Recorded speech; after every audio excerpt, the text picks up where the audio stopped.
Centre ఛానల్కు స్వాగతం.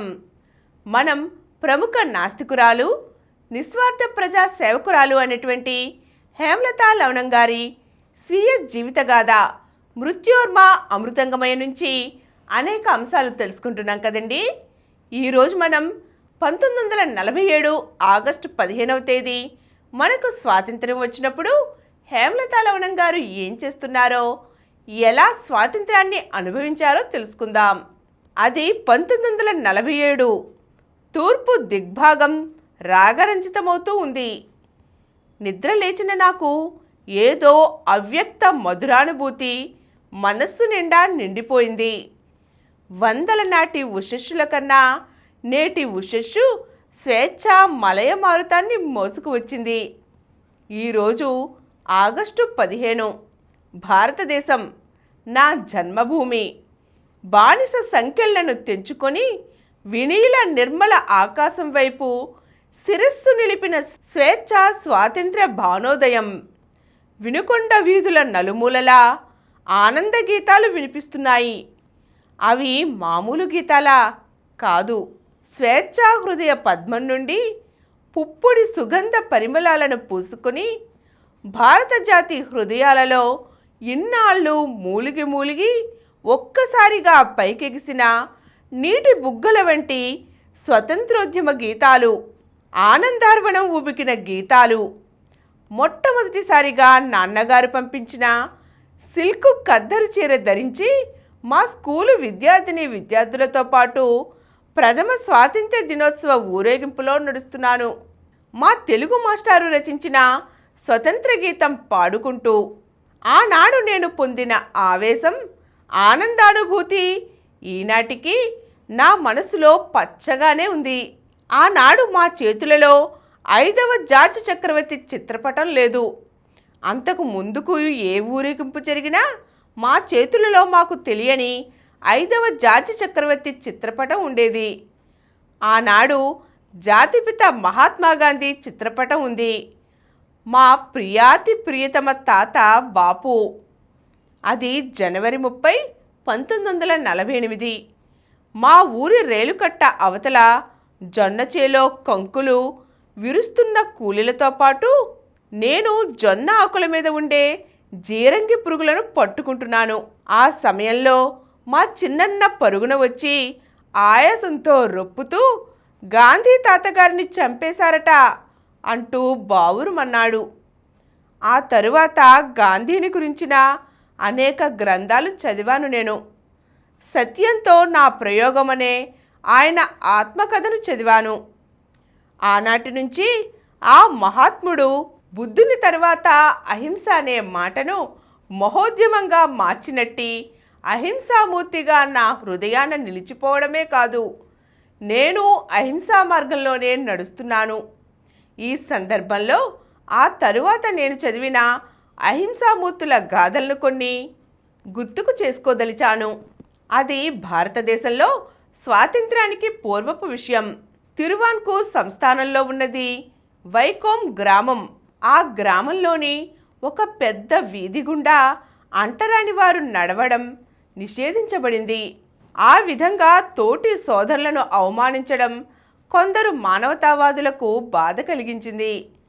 వారు ఆ నిషేధానికి వ్యతిరేకతను ప్రదర్శించడానికై శాంతియుత సత్యాగ్రహం చేయనారంభించారు. ఒకరోజు సత్యాగ్రహులు కొందరు అంటరాని వారిని పిలువబడేవారిని వెంట నిడుకుని ఆ వీధి గుండా నడిచి వెళ్ళారు. దానికి శిక్షగా అగ్రవర్ణాల వారు ఆ సత్యాగ్రహులను అంటరాని వారిని బాగా కొట్టారు. సత్యాగ్రహులు తమ పట్టు విడవలేదు. మరునాడు మరలా అదే వీధిలో నడిచారు. ఈసారి ప్రభుత్వమే వారిని అరెస్ట్ చేసింది. ఈ అరెస్టులకు నిరసనగా ఎక్కువ సంఖ్యలో సత్యాగ్రహం చేస్తున్నారు. ఈసారి అరెస్టులు ఆపబడ్డాయి. సత్యాగ్రహులు అంటరాని వారికే నిషేధించబడిన రోడ్డు కిరువైపులా నిలబడి సత్యాగ్రహం చేస్తున్నారు. 6 గంటలకొక బ్యాచ్ చొప్పున వారు సత్యాగ్రహం చేస్తున్నారు.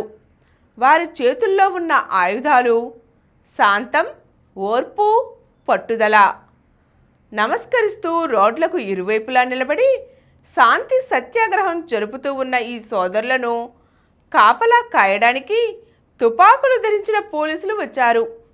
ఈ సత్యాగ్రహులకు ఇంతటి దీక్ష, స్థైర్యం, ఓర్పు ఇచ్చిన గురువు వారికి ఎంతో దూరంలో వ్యాధిగ్రస్తుడై పడి ఉన్నాడు.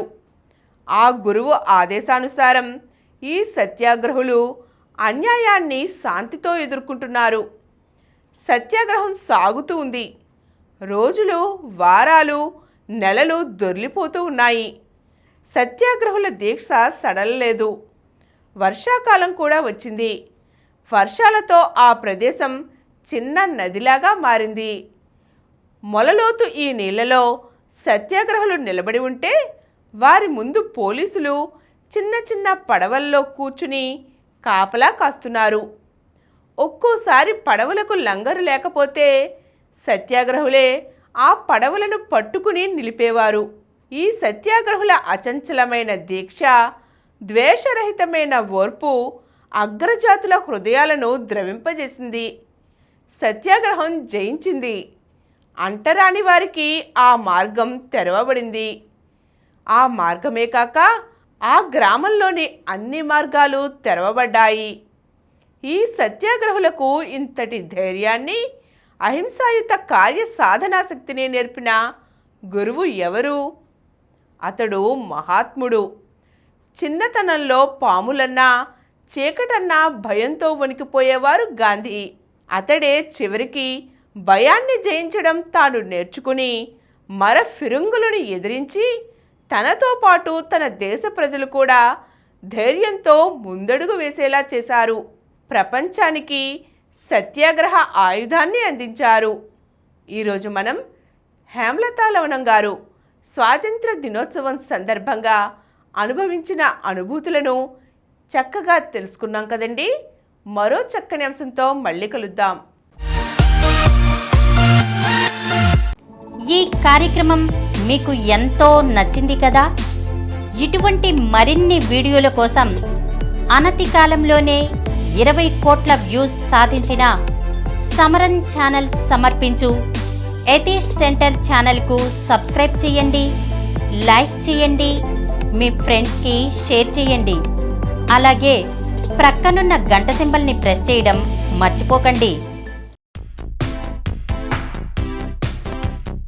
Please download Samaram Channels app from Google Play Store and watch your favorite channels. Click the bell icon and subscribe to the channels.